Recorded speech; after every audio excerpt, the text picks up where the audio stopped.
भोंदूबाबा अशोक खरातमुळे रुपाली चाकणकरांनंतर आणखी एक महिला नेत्या अडचणीत येण्याची शक्यता निर्माण झाली आहे। लोकसभेत विजयासाठी महिला नेत्यानं खरातकडे जाऊन पूजा केल्याची सूत्रांची माहिती असून लोकसभा निवडणुकीत ती महिला खासदारही झाल्याचं सांगण्यात येत आहे। त्यामुळे या विजयी महिला खासदाराची एसआयटी चौकशीची शक्यता वर्तवली जाते। महिला नेत्या भोंदू खरातकडे तोटका काढण्यासाठी गेल्या होत्या असं सूत्रांनी सांगितलंय।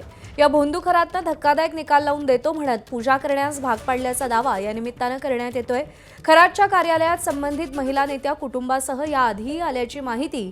यापूर्वीही अनेक निवडणुकांमध्ये यश मिळवण्यासाठी त्या महिला नेत्यानं खरातकडे पूजा केल्याची चर्चा आहे। केवळ महिला नेत्याच नाही तर पुरुष नेताही खरातकडे निवडणुकीत विजयासाठी गेल्याची सूत्रांनी माहिती दिली आहे।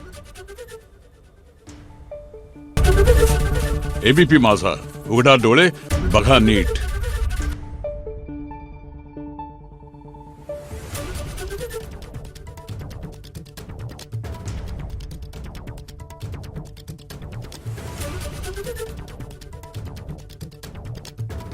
Thank you.